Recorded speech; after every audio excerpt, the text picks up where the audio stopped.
Good morning, girls. Today we are going to discuss about theory of comparative cost. तुलनात्मक लागत का सिद्धांत।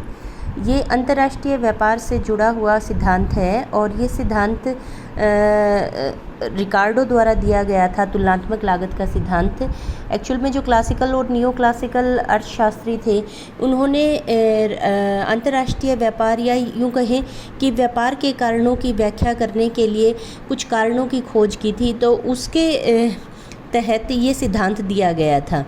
तो theory of comparative cost advantage तुलनात्मक लागत का सिद्धांत असल में उन कारणों की खोज है जिसके द्वारा दो राष्ट्रों के बीच में अंतर्राष्ट्रीय व्यापार किया जाता है।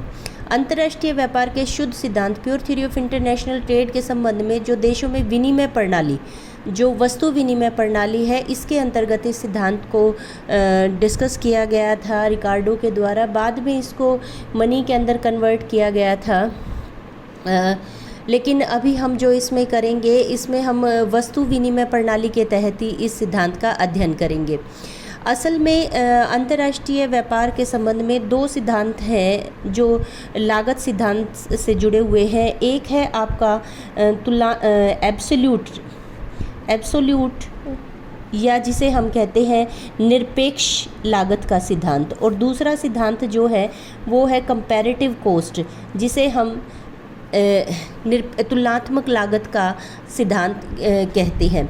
ये जो दोनों सिद्धांत हैं, ये सिद्धांत दो प्रश्नों का मुख्य तौर पर उत्तर देते हैं कि विभिन्न देशों में विभिन्न वस्तुओं का उत्पादन क्यों किया जाता है, अर्थात अंतर्राष्ट्रीय व्यापार क्यों होता है, और वो कौन से कारण हैं या वो कौन सी बातें हैं या कौन से वो तत्व हैं जिनके द्वारा दो राष्ट्रों के बीच में व्यापार की शर्तें निर्धारित होती हैं। तो इस सिद्धांत को, इन दो क्वेश्चंस के आंसर के लिए यहाँ पर दो सिद्धांत हैं। एक कंपैरेटिव कॉस्ट थ्योरी है और एक मॉडर्न थ्योरी है जिसे हेस्चर-ओलिन थ्योरी कहते हैं, जो कि हम अगले चैप्टर में पढ़ेंगे। अभी हमारा जो सिद्धांत है तुलनात्मक लागत का सिद्धांत है। तुलनात्मक लागत के साथ साथ ही हम एब्सोल्यूट या निरपेक्ष लागत का सिद्धांत पढ़ेंगे, जो Adam Smith father of economics द्वारा दिया गया था, और बाद में इसके अंदर जो करेक्शंस की गई थी, बदलाव किए गए थे, इसके अंदर मॉडिफिकेशंस जो की गई थी, इम्प्रूवमेंट की गई थी, वो आपके रिकार्डो ने की थी, और उन्होंने एब्सोल्यूट कॉस्ट थ्योरी की जगह पर कंपैरेटिव कॉस्ट थ्योरी को दिया था। तो तुलनात्मक लागत का जो सिद्धांत है वो अर्थशास्त्री डेविड रिकार्डो ने अपनी पुस्तक the principle of political economy and taxation में 1817 में दिया था, तथा दूसरी तरफ टॉरेंस ने अपने एक पम्फलेट में an essay on the external cost theory 1815 में भी इसकी बात की थी। इस सिद्धांत को तुलनात्मक लागत का सिद्धांत इसलिए कहा जाता है क्योंकि इसमें दो राष्ट्रों के बीच में वस्तुओं की उत्पादन की जो लागत होती है उनमें अंतर के कारण जो है अंतर्राष्ट्रीय व्यापार किया जाता है। इस सिद्धांत में जे.एस. मिल, केयरनेस, वेस्टवेल, टॉजिंग, हेबरलर आदि अर्थशास्त्रियों ने कई सुधार किए थे। ये जो पोर्शन होता है जिसमें हम बुक्स का नाम देते हैं, अर्थशास्त्रियों के नाम देते हैं और उनके द्वारा किस सिद्धांत को किस अर्थशास्त्री ने दिया, कौन से साल में दिया, तो ये जो है ये ज़्यादातर आपके ऑब्जेक्टिव टाइप जो क्वेश्चंस आते हैं उन क्वेश्चंस के लिए ये बड़े इंपॉर्टेंट होते हैं। तो इस पोर्शन को आप ज़रा ध्यान से कर लें, क्योंकि आपको जब भी आप ऑब्जेक्टिव टाइप क्वेश्चन पीजी में कहीं एडमिशन के लिए करते हैं, या हो सकता है अभी जो टाइम चल रहा है इसके कारण आपको आपके ऑब्जेक्टिव टाइप पेपर हो जाए, यूनिवर्सिटी ऑब्जेक्टिव टाइप पेपर लेने लगे, तो वहाँ पर ये पोर्शन आपका काफ़ी काम आता है। तो आप इसको ज़रूर याद से करें, ध्यान से करें कि किस अर्थशास्त्री ने कौन सी बुक दी थी, कौन से साल में दी थी, और कौन सा सिद्धांत कौन से अर्थशास्त्री ने कौन से साल के अंदर और कौन से बुक के अंदर या कौन से पेपर के अंदर दिया था। आगे हम कंटिन्यू करते हैं थ्योरी ऑफ कंपैरेटिव कॉस्ट का। तो ये सिद्धांत क्या कहता है, ये पहला जो पोर्शन है कि विभिन्न देशों के बीच में अलग अलग वस्तुएं क्यों उत्पादित होती हैं और क्यों वो किसी वस्तु विशेष का ही निर्यात करते हैं।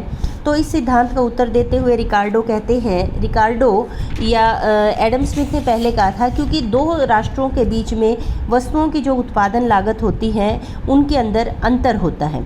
इसके विपरीत जे.एस. मिल ने बताया कि व्यापार की शर्तों या कीमत निर्धारण का कार्य रेसिप्रोकल डिमांड है। इसको हम बाद में करेंगे, पहले हम कंपैरेटिव कॉस्ट थ्योरी को करते हैं। कंपैरेटिव कॉस्ट थ्योरी कहती है कि तुलनात्मक सिद्धांत बताता है कि यदि दो देशों की विभिन्न वस्तुओं के उत्पादन की कुशलता का अनुपात विभिन्न है तो उन वस्तुओं के उत्पादन करेंगे जिनसे उनकी कुशलता अपेक्षाकृत अधिक है अथवा अकुशलता अपेक्षाकृत कम है, वे एक दूसरे से व्यापार करेंगे।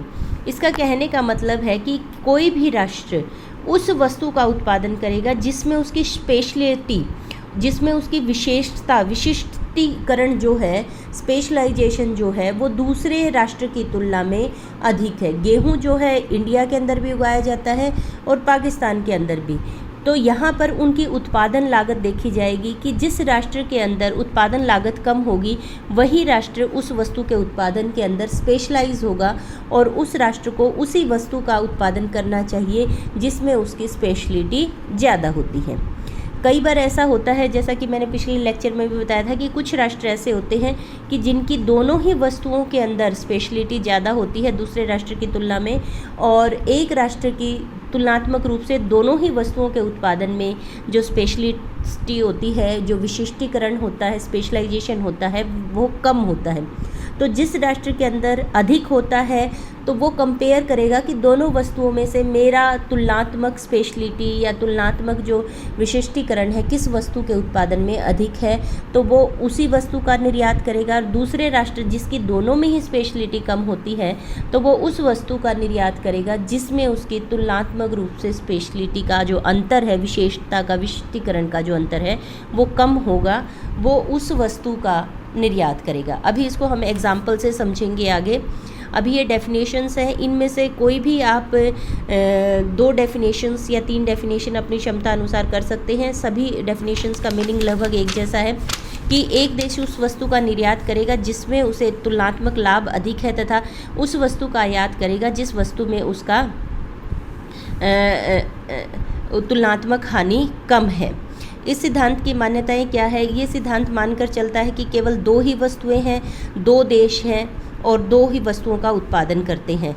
उसके बाद उत्पादन लागत, रिकार्डो की खास बात है, उन्होंने लेबर थ्योरी ऑफ कॉस्ट दी है, तो वो ये मानकर चलते हैं कि वस्तुओं की जो उत्पादन लागत है उसको हम केवल और केवल श्रम की इकाइयों के रूप में माप सकते हैं। उसके बाद उनका ये मानना था कि श्रम की सभी इकाइयाँ होमोजीनियस है। ये एक ऐसी अजम्पशन है जो रियल वर्ल्ड में नहीं पाई जाती, लेकिन अक्सर थ्योरी करते वक्त या थ्योरीज़ को समझने के लिए हम एक्सटर्नलिटीज़ या अदर प्रॉब्लम्स को कम करने के लिए इस तरह की अजम्पशंस लेकर चलते हैं। उसके बाद है उत्पादन पर समान प्रतिफल का नियम लागू होता है। आप जानते हैं कि हमेशा ऐसा नहीं होता, कई बार आपका अधिक बढ़ते प्रतिफल या घटते प्रतिफल आपको मिलते हैं। खासकर एग्रीकल्चर सेक्टर में तो हमेशा आपको घटते प्रतिफल ही मिलते हैं।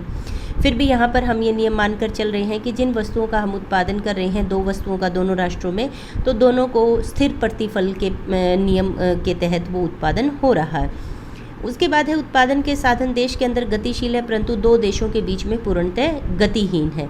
2 वस्तुओं के जो उत्पादन के साधन है देश के अंदर तो गतिशील है परंतु 2 देशों के बीच पूर्णतः गतिहीन है।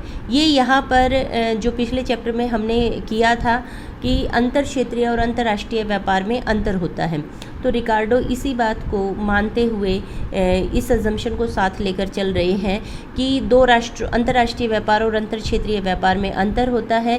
क्योंकि साधन जो है राष्ट्र के भीतर तो गतिशील होते हैं परंतु राष्ट्र के जो 2 राष्ट्रों के बीच में जो उनकी गतिशीलता होती है वो कम होती है, ना के बराबर होती है, गतिहीन होते हैं। और इसी गतिहीनता के कारण 2 राष्ट्रों के बीच में जो साधनों का आवागमन होता है वो नहीं होता, तो साधनों के आवागमन की जगह पर ना होने के कारण उनकी लागतों में अंतर आता है और लागतों में अंतर के कारण जो 2 वस्तुएं होती हैं उनके मूल्य में परिवर्तन आता है और इसीलिए मूल्य अलग अलग होने के कारण 2 वस्तुओं का आयात और निर्यात 2 राष्ट्रों के बीच में किया जाता है। उसके बाद अगली जो मान्यता है मानकर चलते हैं कि यातायात की कोई लागत नहीं है, यानी कि जब भी वस्तुओं को एक देश से दूसरे देश में बेचा जाता है तो उनकी कोई ट्रांसपोर्टेशन कॉस्ट नहीं है। उसके बाद वस्तु की मांग स्थिर है, यानी कि एक्स और वाई वस्तु, जो दो वस्तुएं हम अभी लेकर चलेंगे, एक का कोई राष्ट्र आयात करता है, दूसरी वस्तु का वो निर्यात करता है, तो ये मानकर चलता है कि दोनों राष्ट्रों में उन दोनों वस्तुओं की मांग जो है वो कैसी रहेगी, स्थिर रहेगी, उसमें कोई परिवर्तन नहीं होगा। उसके बाद अंतर्राष्ट्रीय व्यापार सभी सरकारी नियंत्रण से मुक्त होगा। क्लासिकल इकोनॉमिक्स की यही खास पहचान है और ये इसकी ब्यूटी भी है। ये मानकर चलते हैं, ये फ्री इकोनॉमी मानते हैं और इनका ये मानना है कि लेस फेरे यानी कि सरकारी हस्तक्षेप की नीति को ये मानते हैं कि गवर्नमेंट जो है किसी भी तरीके के ना तो कोई बंदिशें लगाती है, अंतर्राष्ट्रीय व्यापार कोई टैक्स नहीं लगाती है, किसी भी तरह का कोई नियंत्रण सरकार नहीं करती है, कोटा सिस्टम। इसीलिए यहाँ पर जो लेन देन होता है वो पूरी तरीके से उत्पादन लागतों पर ही निर्भर रहता है, वस्तुओं की कीमतें।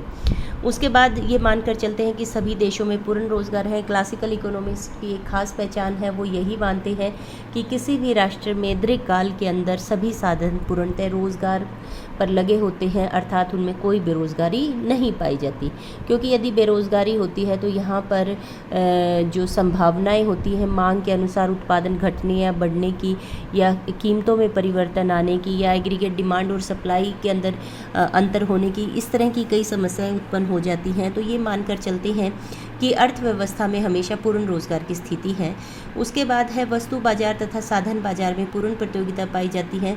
इस सिद्धांत का ये मानना था कि वस्तु बाजार और साधन बाजार में हम जानते ही हैं कि जो परफेक्ट कंपटीशन होता है ये एक आइडियल सिचुएशन होती है, अर्थात इसके अंदर कोई एक्सेस कैपेसिटी नहीं पाई जाती, उत्पादन के साधनों का पूर्ण प्रयोग होता है, कोई बेरोजगारी नहीं है, ना ही कोई साधनों का अतिशोषण पाया जाता है। और यहाँ पर वस्तुओं की जो कीमतें होती हैं वो उसकी लागत के अनुसार, पूर्णतः उसकी लागतों के अनुसार निर्धारित की जाती है, अर्थात average revenue is equal to marginal revenue and marginal cost. इसलिए यहाँ पर ना ही कंज्यूमर एक्सप्लॉयटेशन होता है और जो फर्म होती है वो केवल और केवल सामान्य लाभ अर्जित करती है। तो यहाँ पर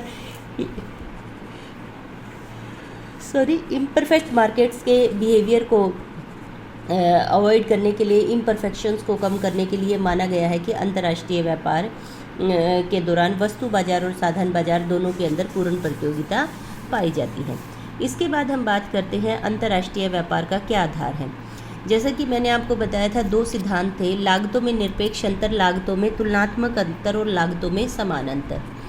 तो सबसे पहली जो विशेषता है, सबसे पहला जो पॉइंट है यहाँ पर पढ़ने लायक है कि अंतर्राष्ट्रीय व्यापार केवल और केवल तब होगा जब लागतों के अंदर अंतर होगा। यदि लागतों में कोई अंतर नहीं होता तो कोई व्यापार नहीं होगा। फर्स्ट एंड फॉरमोस्ट कंडीशन यही है। अब ये जो अंतर होता है ये आपका निरपेक्ष भी हो सकता है और ये तुलनात्मक भी हो सकता है। किस प्रकार से, हम एग्जाम्पल देखेंगे। एग्जाम्पल क्या कहता है, जो एब्सोल्यूट डिफरेंस इन कोस्ट की जो थ्योरी है, निरपेक्ष लागतों में निरपेक्ष अंतर का जो सिद्धांत है वो एडम स्मिथ ने दिया था और वो इसको एक एग्जाम्पल के द्वारा समझाते हैं। एग्जाम्पल देखिए कि एक भारत है, दो देश हैं, जैसे कि हमने अजम्पशन में पढ़ा कि दो देश हैं और दो वस्तुओं का उत्पादन करते हैं। तो हम इसको बात को एग्जाम्पल से इस सिद्धांत को समझेंगे। दो राष्ट्र हमने लिए, भारत और नेपाल। दो वस्तुएं ली हमने, चावल और गेहूं। प्रत्येक राष्ट्र के अंदर हम उस वस्तु की उत्पादन लागत को उनके एक श्रमिक की एक दिन की उत्पादन लागत के रूप में हम इसको करते हैं।